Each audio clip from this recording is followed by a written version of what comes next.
중국과 몽골 사이에 어마어마하게 큰 사막이 있습니다. 그 사막 이름이 고비 사막입니다. 그러니까 중국과 몽골을 합쳐서 두 나라를 보면 놀랍게도 3분의 2 이상이 사막입니다. 인간이 살 수 있는 곳은 고작 3분의 1밖에 되지 않습니다. 중국이 그 넓은 영토를 가지고 있지만 거의 3분의 2는 사막이기 때문에 인간이 살 수 없는 땅이고 그냥 비어있는 땅입니다.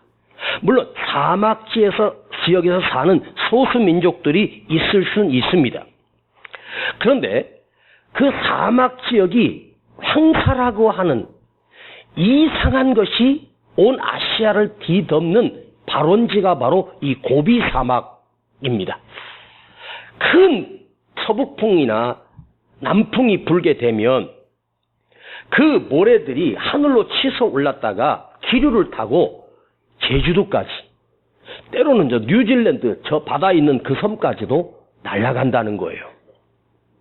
그런데 이게 문제는 뭐냐면 베이징이나 그 공업도시에 있는 매연들, 그리고 중국 사람들은 아직도 연탄이나 나무를 떼서 연료를 하기 때문에 겨울철이 되면 그 바람을 타고 사막의 먼지와 그 끓음과 또 공장에서 나오는 아주 몸에 좋지 않은 진먼지들이 타고 내려와 밖에 차를 하루만 세워둬도 뿌연 먼지가 이래.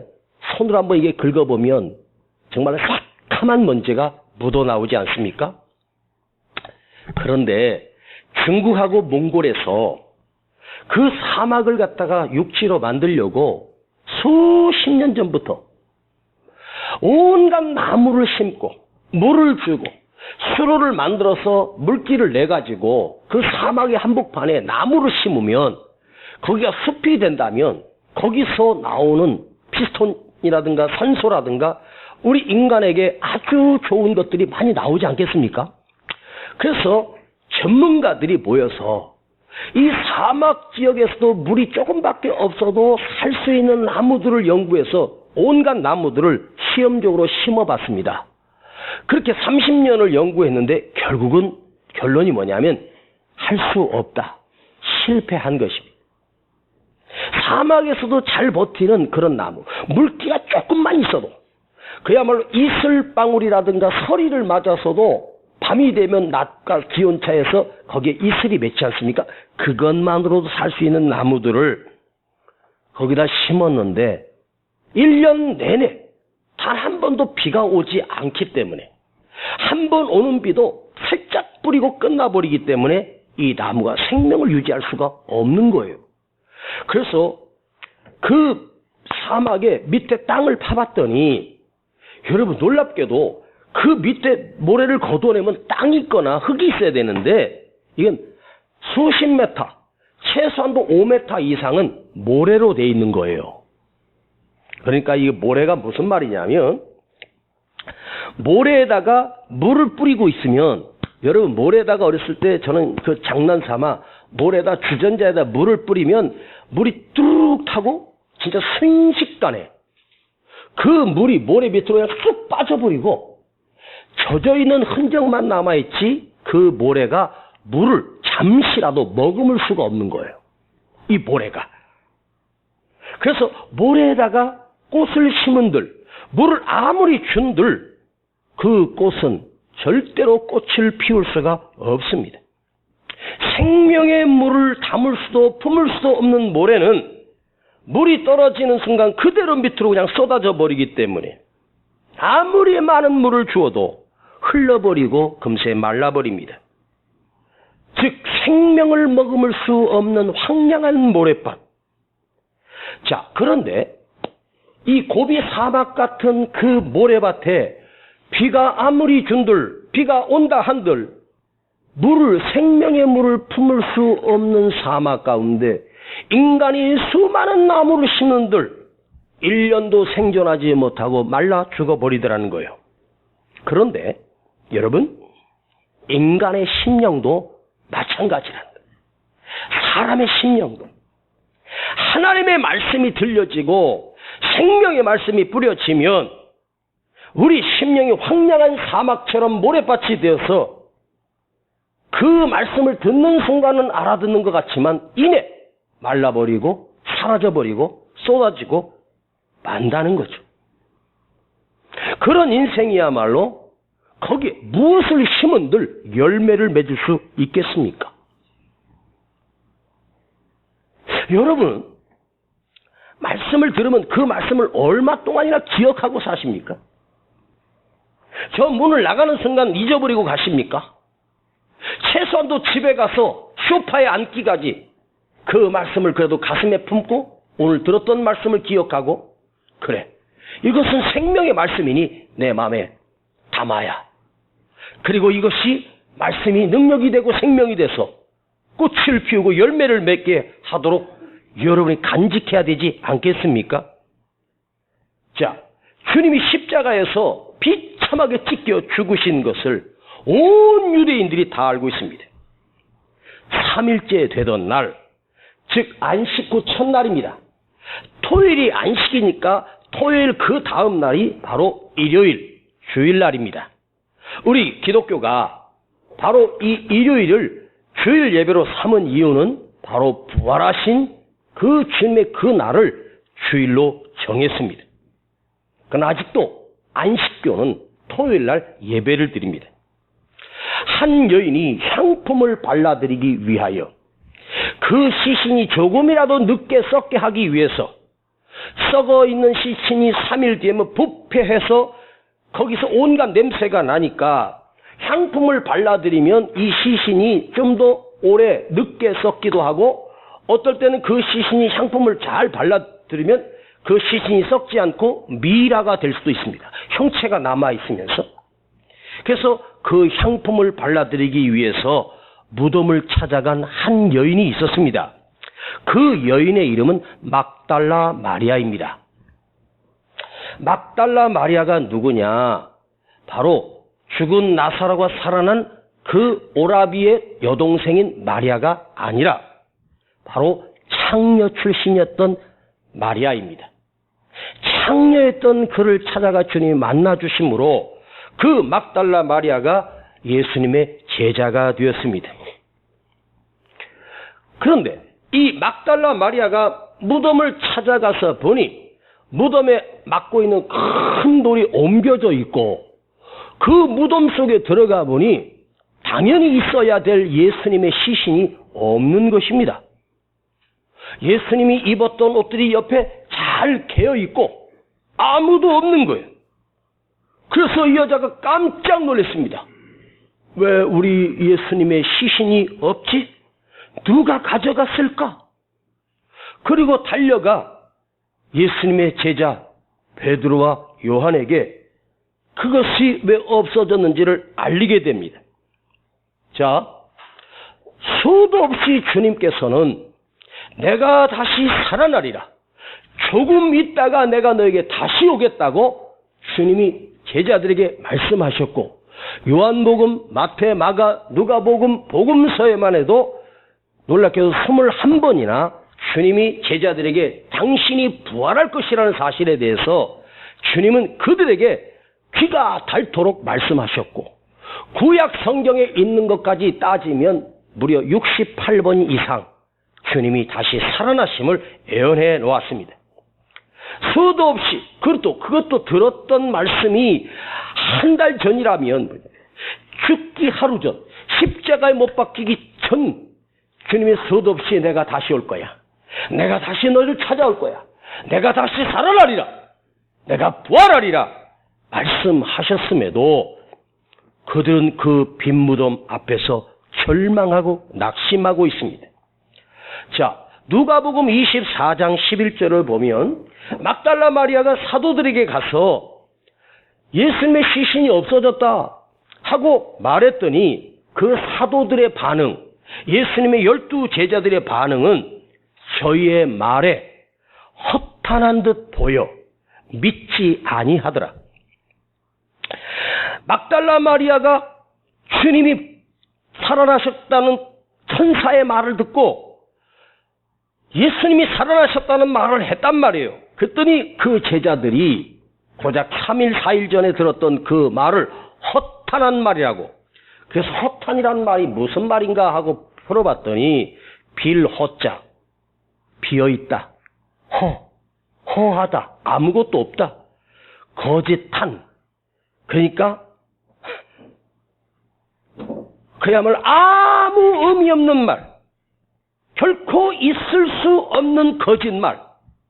전혀 믿으려 하거나 조금이라도 그 말을 생각하지도 않은 채 수없이 들었던 예수님이 친히 하셨던 그 부활을 그 기억 속에서 마음 속에서 전혀 모래알처럼 담지 못했기 때문에 티끌만큼도 주님이 부활했으라고 한 생각은 전혀 못한 채 누가 훔쳐갔나? 그럴 리가 없지. 너 지금 거짓말하지? 야, 네가 우리를 사기쳐? 야, 막달라 말이야. 말이나 되는 소리를 해라. 자, 황량한 사막 같은 그 심령 속에 그 심령을 지니고 있었던 사도들마저도 진실을 말하는 마리아의 말을 거짓말로 여겼고 사기치지 마. 너 정신 나갔구나. 이렇게 여기고 말았습니다. 만일 여러분 오늘 우리의 심령도 이 황량한 사막 같은 그런 모래밭 같은 심령이라면 강팍해져서 아무리 하나님의 말씀을 우리에게 쏟아 부어주고 하나님의 말씀이 우리에게 들려줘도 오늘 여기 12 사도처럼 예수님의 제자들 같은 사람처럼 우리도 황량한 사막처럼 듣고 끝나버린다는 거죠. 그런데 그 말을 들은 요한과 베드로는 확인하기 위해서 무덤으로 달려갑니다. 요한이 조금 더 젊었는지 더 먼저 앞서갑니다. 그리고 요한은 그 무덤 앞에서 들어가지도 못하고 그 앞에 굽이어 그 어두운 것을 보고 있는데 그래도 베드로는 달랐습니다. 베드로는 뛰어 들어가서 확인합니다. 그 다음에 요한도 용기를 얻었는지 같이 들어갔습니다. 갔더니 빈 무덤입니다. 예수님을 쌌던 그 세마포 옷이 옆에 개어져 있고 예수님은 안 계십니다. 자, 이제는 그걸 보았으면 우리 주님이 내가 3일 후에 부활하리라. 내가 3일 뒤에 다시 오리라. 했던 그 말씀이 생각이 나야 되잖아. 증거를 봤으면 생각이 나야 되는데 말씀을 믿어야 되는데 그리고 부활하신 주님을 찾으러 가야 되지 않습니까? 그리고 나가서 부활하신 주님을 증거해야 되는데 그들은 무슨 짓거리 했는지 아십니까? 자, 지금 베드로와 요한은 역사상 첫 부활의 현장에 자기들이 서 있습니다. 이 엄청난 축복 아닙니까? 내가 예수님이 부활하신 그 현장에 예수님이 부활한 그 첫날 아침에 내가 그 무덤에서 그 빈 무덤을 보았습니다.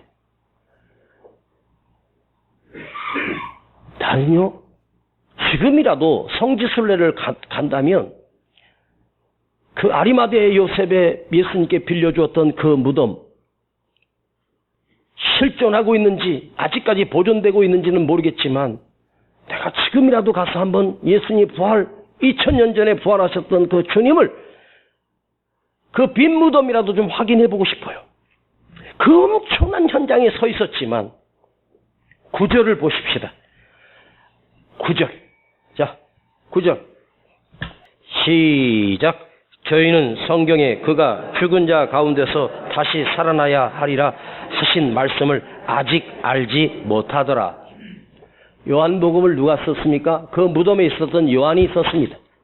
요한이 솔직히 고백한 거예요. 자기도 아직 알지 못하더라. 기억나지 못했단 말이에요. 아직 알지 못하더라. 부활의 현장에 내가 내 눈으로 직접 그걸 보았고 확인까지 했습니다. 그런데 부활을 생각하지도 깨닫지도 생각하려 하지도 않았습니다. 도대체 누가 예수님의 시신을 훔쳐갔을까? 누가 예수님의 시체를 훔쳐갔을까? 그리고 그 제자들은 결국 10절에 보니까 각각 자기 집으로 돌아가고 자기 집으로 돌아가니라. 누가복음 24장 12절을 보면 기여기며 집으로 돌아가니라. 참 이상한 일이야. 아니 뭐 죽은 시체를 뭐가 필요하다고 그걸 가져가. 참 진짜. 아니 세상에 훔칠 게 없어서 시체를 훔쳐가. 그 예루살렘의 무덤에 시신을 안치하는데 그 시체를 훔쳐간 적은 역사 전에도 없었어요. 역사 후에도 없었고. 참 이상한 일이구나. 어떻게 이런 일이 있을지 참 이상하네. 이해를 못하겠네. 그럴 리가 없는데. 그리고 자기 집으로 돌아가요.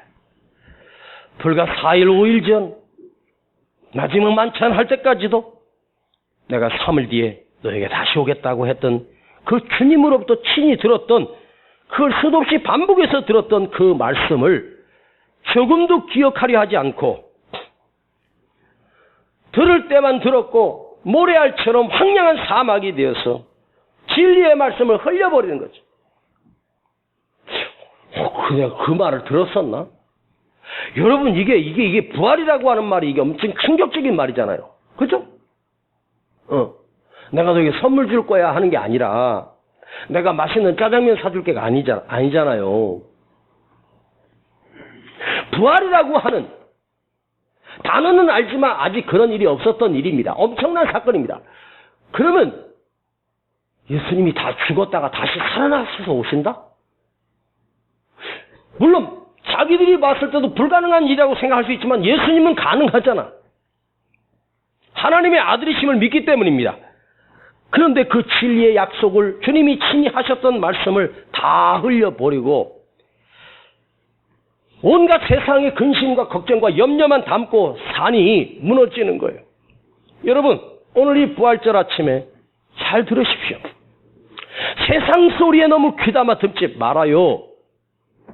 그건 귀담아 마음에 담아놓고 그것 때문에 잔뜩 근심하고 염려하고 벌써 세상 뉴스가 우리를 즐겁게 하거나 신나게 하고 우리에게 행복하게 합니까? 아니면 근심 염려만 주고 이제 못 살겠다 그것밖에 없지 않습니까? 그런데 하나님의 말씀은 아니잖아요. 응? 하나님의 말씀은 진리예요. 어리석게도 신천지에 빠져요. 어떻게 이만희가 하나님이 될 수 있고 이만희가 어떻게 그리스도가 될 수 있어요? 말이 안 되지 않습니까? 아니 그리스도가 되신 다시 오신 예수님이 왜 그 기자들 앞에 2번이나 엎드려서 절하고 자빠졌잖아요. 다 늙어가지고 추하게. 그러면서 뭐 코로나가 뭐 사단의 시험이라고? 자기가 하나님의 아들 그리스도면 코로나 하나 못 이겨요? 한마디만 하면 없어지지. 무능한 인간을 갖다가 사람이 속아서 넘어가. 그것도 수십만 명이. 예? 혹시 아십니까? 여러분 자녀들 중에 거기에 빠졌는지 엄마도 아빠도 몰라요. 한번 확인해 보세요. 월요일날, 화요일날, 목요일날, 금요일날 바쁘면 확인해 봐. 월, 화, 목, 금. 지금 성경 공부하러 가고 있는 거야. 이상한 거. 완전히 엉터리야. 자기가 무슨 뭐 계룡산에서 하나님으로부터 뭐 모세가 10계명 받은 것처럼 그거 써가지고 그것도 지금 이제 다 없애버렸어. 왜? 그 말 약속이 다 거짓말이니까. 거짓말로 시작해서 거짓말로 끝나는 인간입니다. 거기에 구원이 있는 게 아니에요. 하나님의 말씀은요 한치 오차도 없고요. 한치 실수도 없고 그대로 이루어지는 게 하나님의 말씀이에요. 그 교회의 목회자나 목사가 어떻게 교주가 될 수 있고 하나님처럼 올라갈 수 있겠습니까? 저도 하나님을 믿는 성도 중에 하나예요. 그런데 누구 사람을 어떻게 섬기겠습니까? 하나님이 내 눈에 보이면 그게 하나님이 나하고 똑같은 거지? 그건 하나님이 될 수가 없어요. 황량한 사막처럼 돼버리면 한 무리 생명의 말씀을 머금어도 집에 돌아가는 순간 다 잊어버리고 끝나는 거예요. 자, 이 도대체 집으로 돌아간 자들, 이 황폐한 심령, 그들이 거하는 집이란 어떤 곳일까? 자, 내가 사는 집은 생로병사입니다. 살다가 늙어서 병들어 죽는다. 그 집에서 살다가 늙어서 병들고 죽는다. 이게 인생이에요. 늙음과 죽음이 있는 곳이 자기 집입니다. 바로 집은 내가 죽을 곳이에요. 집은 나의 내일의 무덤일 수밖에 없어. 그런데 막달라 마리아는 제자들에게 가서 그것을 알리고 제자들처럼 자기 집으로 돌아간 것이 아닙니다. 마리아는 다시 무덤으로 찾아왔습니다. 집이 아닌 예수님의 무덤으로 부활의 현장으로 찾아갔습니다. 그리고 그곳에서 하염없이 울었습니다. 다 돌아간 뒤에 그는 홀로 무덤을 찾아가 부활의 현장으로 다시 갔습니다. 그녀의 심령은 생명을 머금는 생명의 몸이었고 생명을 머금는 생명의 사람이었습니다. 황량한 모래 같은 심령이 아니라 주님으로부터 들었던 말씀과 고스란히 담겨 있었고 그곳에서 천사가 예수님이 부활했다는 소식을 듣게 됩니다. 예수는 다시 살아나셨느니라. 자, 인류 역사 가운데 가장 큰 역사, 생명의 역사는 부활입니다. 그 부활의 첫 증인이 바로 이 막달라 마리아가 된 거예요. 나는 이게 이해가 안 가. 이런 유머가 있죠. 왜 예수님의 부활을 그 베드로도 아니고 요한도 아니고 바울도 아니고 어떻게 그 비참한 여인 막달라 마리아에게 그 여인들에게 이 부활의 소식을 천사들이 가서 알려주었을까? 유머예요. 빨리 알리라고. 왜? 여자들은 가만히 못 있잖아. 그건 유머죠. 여러분, 여자였기 때문에 알려준 것이 아니라 생명의 말씀을 가슴에 머금고 있는 자에게 부활의 기쁜 소식을 천사가 와서 알려주었고 또한 부활하신 주님께서 가장 먼저 나타나셔서 다가가셔서 어루만져 주었던 여인 또한 막달라 마리아 아닙니까? 그가 그 무덤에 찾아온 이유는 물론 향품을 발라드리기 위해서 왔습니다. 그런데 그가 지금 거기서 울고 있습니다. 어제까지는 무덤이었지만 오늘은 부활하신 부활의 현장입니다. 무덤은 어쩌면 인간이 가장 가기 싫어하는 곳입니다. 있고 싶지도 않고 장난 삼아서라도 묘나 이런 데 가면요 엄숙해지고 좀 기분이 좀 그래요. 그런데 그곳에서 살아계신 부활의 소식을 처음으로 듣게 됐고 그 살아계신 부활하신 우리 주님을 처음으로 목격하게 되는 부활의 첫 증인이 되는 놀라운 은총을 입습니다. 가장 비천한 장녀였던 막달라 마리아. 역사의 최초의 부활의 목격자가 되고 주님을 뵙고 말씀을 듣고 음성을 듣게 됩니다. 자, 이 무덤은 어디입니까? 저는 감히 이렇게 말합니다. 생명의 발원지였다고. 생명의 진원지였다고. 제자들이 돌아간 곳, 자기 집입니다. 늙고 병들어 죽는 곳, 미래의 나의 무덤이 될 곳은 자기 집입니다. 여러분, 집에 너무 좋아하지 마. 집이 평안하십니까? 잘 생각해봐. 거기서 늙다가 병들어 죽는 곳이 집이야.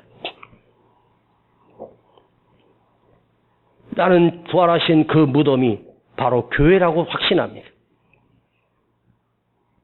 여러분이 집에 100년을 앉아 있어도 이런 생명의 말씀을 직접 들을 수 있겠습니까?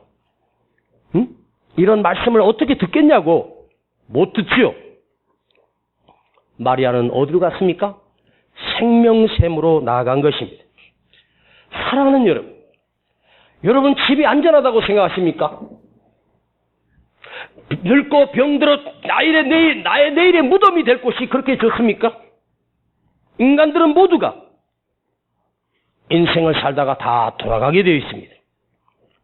단순히 집으로 돌아간 것이 아니라 그 집으로 돌아갔다는 말은 뭐예요? 자기 집착에 빠져 있다는 말입니다. 자기 생각, 자기 경험이 다입니다. 오직 자기 자신만 생각하는 것, 그 이기심의 발로의 시작인 자기 집. 집. 그러나 마리아는 다시 무덤으로 찾아간 것은 나는 없고 나를 버렸다는 의미입니다. 막달라 마리아도 비록 가난했지만 자기 집은 있었습니다. 그러나 하나님의 말씀을 가슴에 머금고 의심은 갔지만 계속 다시 확인해서 그 무덤 앞에서 울다가 부활의 주님의 소식을 듣게 되고 부활하신 주님을 만나게 되는, 여러분, 하나님의 말씀을 담고 있는 사람, 그 말씀을 가슴에 머금고 있는 사람은 영원한 진리의 말씀이 내 삶을 맡기는 것입니다. 말씀이 나를 지켜간다는 거예요. 나를 버리고 진리 되신 주님이 내 안에 들어와 나를 다스리시는 것입니다. 내 안에 말씀이 살아있다, 이 말은 뭐예요? 주님이 내 안에서 나와 함께 계신다는 말이에요. 그러나 반대로 황폐한 심령은 모든 것이 자기가 중요합니다. 자기 집이 중요하고 오직 나 자기밖에 모르고 이기적인 인간이 되어버립니다. 신종 코로나 바이러스로 인해서 이격거리를 두는 것, 누가 멋진 말 하더라고요. 사람 사이는 멀어도 마음은 같이. 뭐 멋있는 표예요. 근데 그렇게 살다 보면 서로 불신하게 됩니다. 엘리베이터 옆에 누가 탔는데 마스크를 안 쓰고 있네? 내가 째려봅니다. 참다 못해서 통화를 하고 있어. 툭툭 쳤어.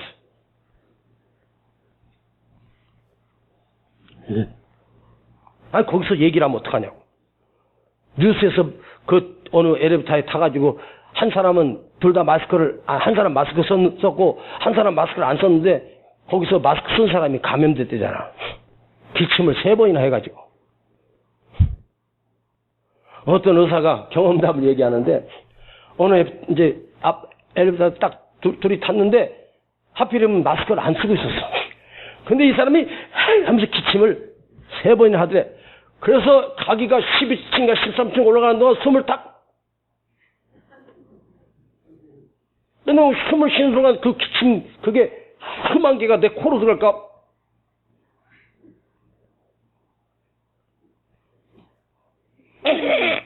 참았대. 나도 그럴 것 같아.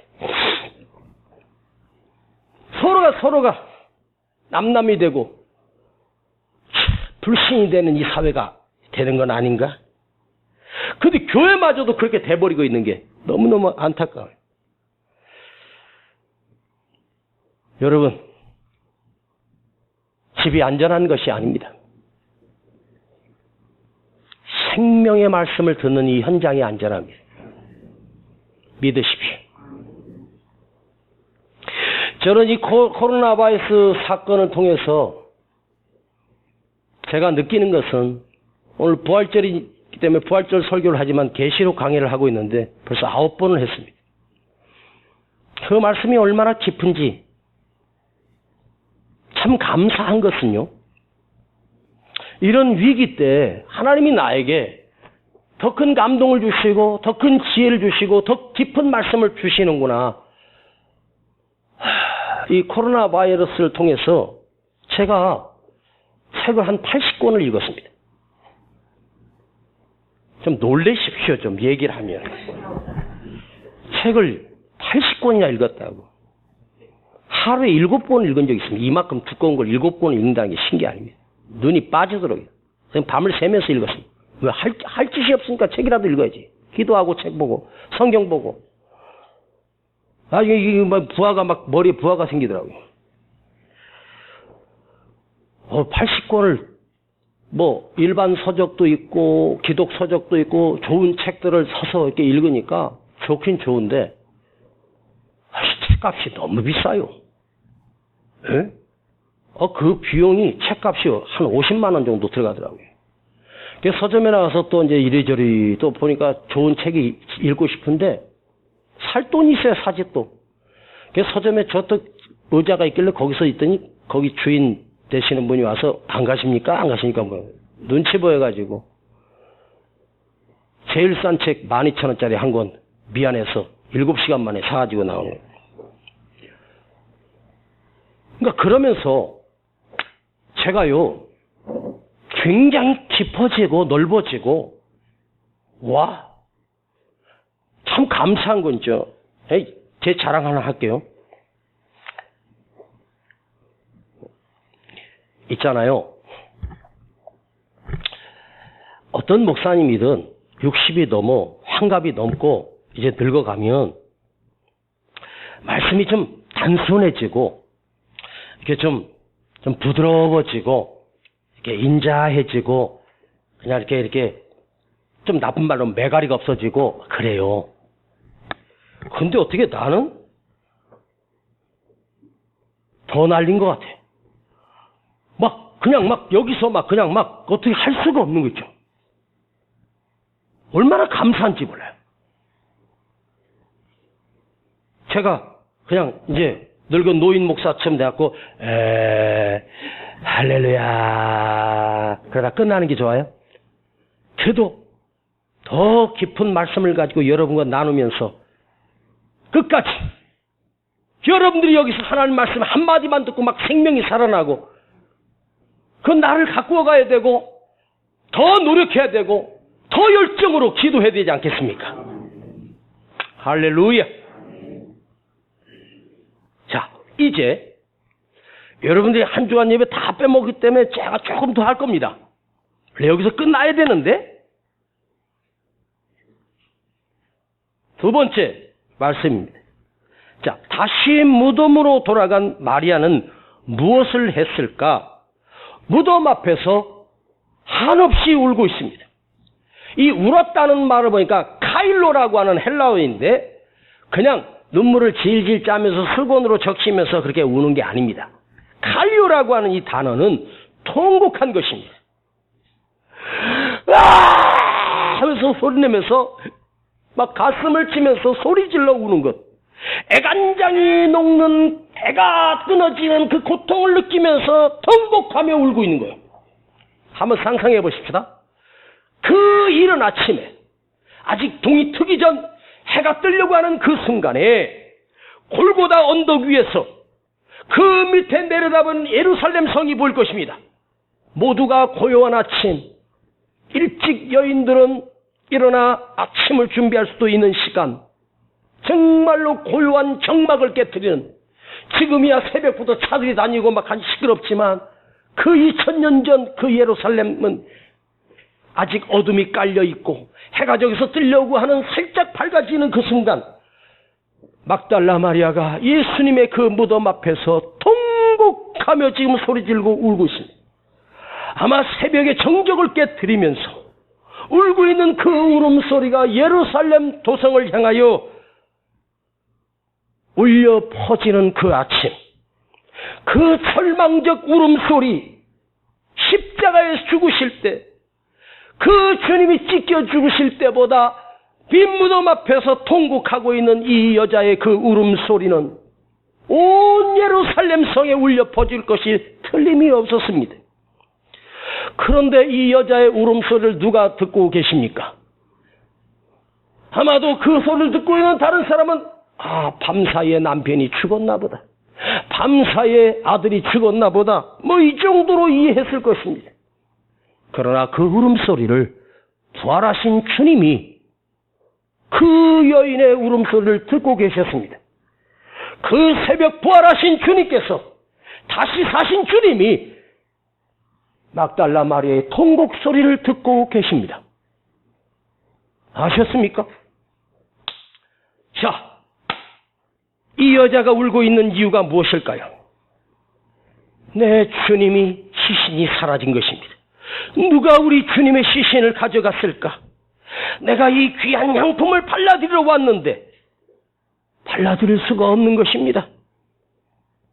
그런데 이런 생각해봐요. 그 아침에 시신이 그대로 있었어요.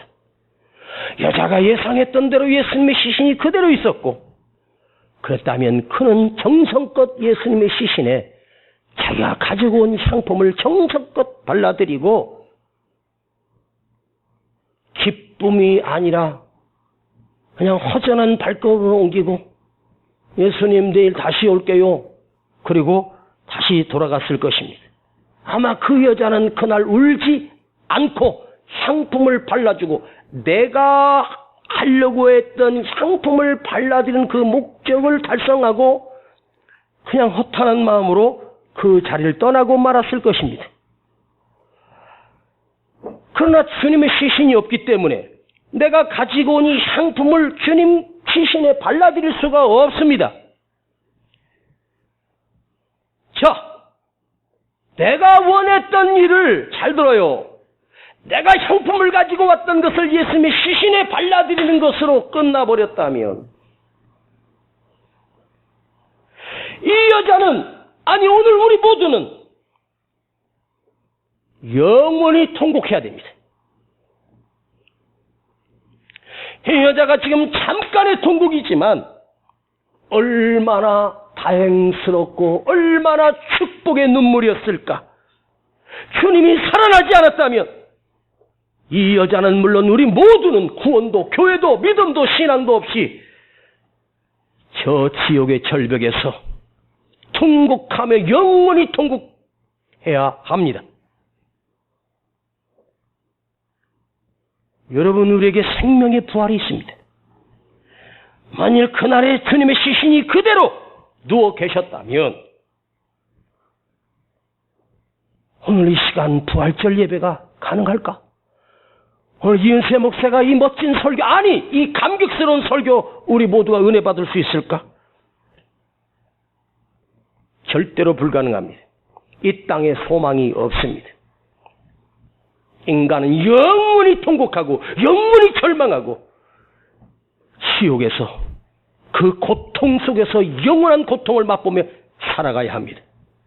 그날 시신이 없다는 것은 잠깐의 통곡이요, 잠깐의 눈물입니다. 오늘 여러분들이 어떤 일을 통해서 통곡하고 어떤 일을 통해서 고통 속에 있다면 그 고통이 절대로 영원한 고통이 아닙니다.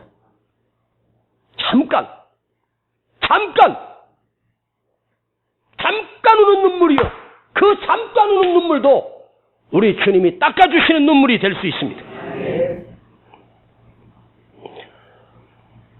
여러분, 아니 오늘 우리가 흘리는 그 눈물은 잠깐의 눈물인데 그 잠깐의 눈물마저도 부활의 주님이 계시기 때문에 크게 아멘 해봐요. 기쁨의 눈물이 됩니다.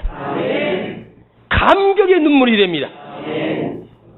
시신이 없어졌기 때문에, 부활하셨기 때문에 누가 가져간 것이 아니라 주님이 그 죽음을 가져가신 것입니다. 멋지지 않아요?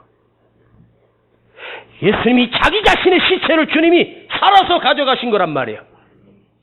그래서 주님이 우리의 죽음도 가져가신 거예요. 내 죽음도 가져가신 거예요. 내 죽음이 죽는 것으로 끝나는 게 아니라 그 죽음을 다시 가져가셔서 생명으로 변화시킨다는 말이에요. 그래서 우리가 부활하신 주님을 만났고 부활하신 주님을 내가 나의 구주로 믿고 살고 있지 않습니까? 내게 영원한 생명을 주셨어요. 영원한 생명, 영원한 부활을 우리에게 주셨어요. 이 막달라 마리아가 빈 무덤 앞에 가서 그때 울 때 제가 만약에 옆에 있었다면, 마리아야 울지 말라. 예수님이 부활한 거야. 네 울음은 잠깐의 눈물이야. 그래 제가 하려고 했더니 천사가 와서 얼음 만져주네. 울지 마. 부활 왔어. 그 통곡의 눈물이 무슨 눈물로 바뀌었을까? 기쁨의 눈물로 바뀐 거야. 자, 여러분, 사람은 둘 중에 하나 울어요. 너무너무 힘들고 슬플 때 울고 너무너무 기쁠 때 감격의 눈물 흘려요. 여러분, 근데 그 눈물 색깔이 다르고 눈물의 의미가 다르고 그 눈물이 내게 희석될 때 달라요. 물론 슬픔의 눈물도 내 슬픔을 어느 정도 식혀주지만 기쁨의 감격의 눈물은요, 인간이 내 몸속에서 일어나는 그 안에서 일어나는 그 기쁨의 눈물은요, 나를 살려내지 않습니까? 병든 자도 살려냅니다. 예수는 나의 힘이요 내 소망 되시니 이 세상을 떠나갈 때 곧 영생 얻으리 한없는 복을 주시고. 부활의 기쁨, 부활의 생명, 잠깐의 울음이, 잠깐의 통곡이 영원한 기쁨의 눈물을 흘리게 하고 나는 이 나의 이 여인의 그 눈물, 그가 시신의 장품을 발라드리고 그냥 슬픈 마음으로 예수님 내일 다시 올게요. 며칠 동안 예수님의 시신 조금 더 늦게 썩으라고 향품 발라주고 끝났다면 우리 기독교가, 우리 교회가 어떻게 존재할 수 있을까? 그날 빈 무덤은 내 인생의 가장 큰 소망이 되었습니다. 반드시 기억하십시오. 부활의 소망을 가진 우리는 무덤 또한, 내 무덤 또한, 크게 아멘하세요, 빈 무덤이 될 것입니다. 나의 시신이 있던 그곳이 빈 무덤으로 바뀔 것입니다. 왜요? 우리 주님이 부활하셨기 때문입니다. 두려워하지 마십시오. 절망하지 마십시오. 오늘 흘리는 나의 눈물은 나의 부활을 준비하는 새 생명을 얻는 눈물이 될 것입니다. 오늘 나의 흘리는 그 눈물은 나의 믿음을 지켜가기 위한 믿음의 눈물이 될 것입니다. 지금 내가 흘리는 눈물은 저 영원한 천국에서 영원히 기쁨만 누리기 위한 씨앗의 밑거름의 눈물이 될 것입니다. 기도하십시오. 아버지 하나님, 감사합니다. 오늘 부활절 예배를 드릴 수 있어서 감사드립니다. 주님, 이 말씀을 우리가 모래알처럼 머금지 못하고 흘려버리지 않게 하시고 우리 가슴에 영원히 담아두게 하시고 꽃이 피고 열매를 맺을 수 있는 그날의 부활의 기쁨을 맛볼 수 있는 진짜 말씀, 진짜 생명, 진짜 능력을 가지고 살게 하여 주시고 허탄한 일이라고 믿지 않았던 어리석은 제자들, 수제자 베드로는 주님이 부활하신 것을 알면서도 물고기 잡으러 돌아가 버렸습니다. 이런 허탄한 자가 되지 않게 하시고 비참한 여인 막달라 마리아처럼 다시 무덤에 찾아와 천사를 만났고 주님을 경험하는 역사를 우리가 경험하게 하여 주시옵소서. 주여, 오늘 교회가 다시 살아나게 하옵소서. 우리 세중앙교회가 다시 회복되게 하여 주시고 더 크게 부흥되게 하시고 대한민국이 살아나게 하여 주시고 전 세계가 살아나게 하여 주시고 주여, 구하오니 이 코로나 바이러스 나사렛 예수 이름으로 떠나갈지어다. 감사드리며 예수님의 이름으로 기도하옵나이다. 아멘. 주 하나님, 독생자 예수 날 위하여 오시었네. 먼저 예물 드립시다. 내 모든 죄 용서하시고 죽음에서 부활하신 나의 구세주, 살아계신 주, 살아계신 주, 나의 참된 소망, 걱정 근심 전혀 없네. 사랑의 주, 내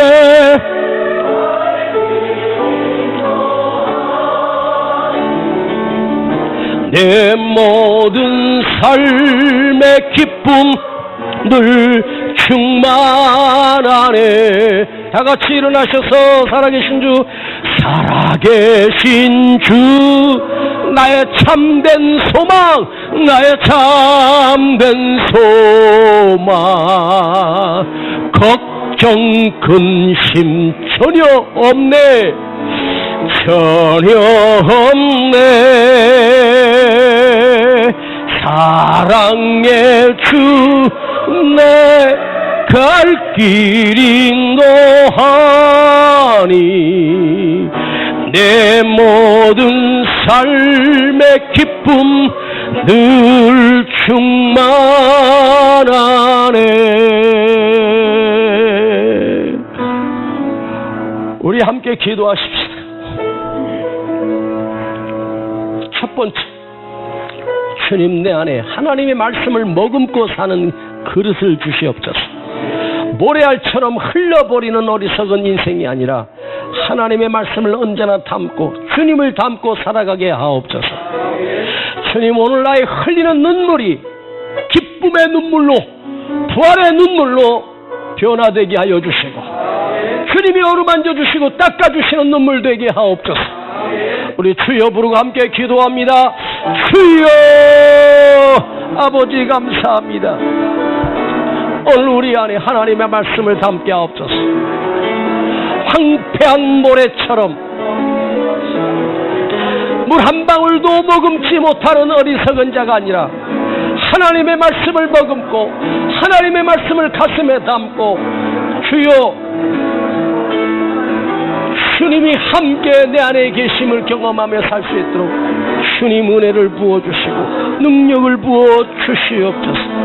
아버지 감사합니다. 주님, 오늘 막달라 마리아의 흘리는 그 눈물이, 그 통곡이 기쁨의 눈물로 바뀌어주셨고, 그곳에서 부활하신 주님을 경험했던 것처럼, 주님, 아버지, 오늘도 부활하신 주님을 내가 만나고 돌아가게 하시고, 부활하신 주님을 경험하고 돌아갈 수 있도록 아버지 역사하여 주시옵소서. 주님이 인도해 주옵소서. 주여, 교회가 다시 살아나게 하옵소서. 다시 살아나게 하옵소서.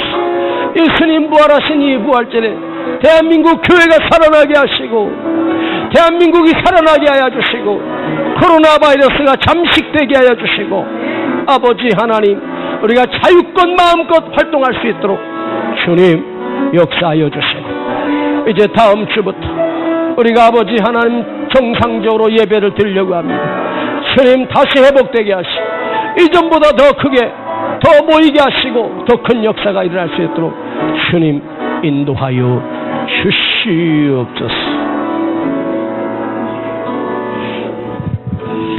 아버지 감사합니다. 부활절 예배를 통해서 우리 생명이 살아나게 하시고, 죽었던 이 땅이 살아나게 하시고, 이 땅에 유행했던 코로나 바이러스도 잠식되게 하시고 끝장나게 하시며, 저 유럽과 미국에 하루에 수천 명 수만 명씩 죽어가고 있는 이 바이러스가 이제 멈추게 하여 주시고,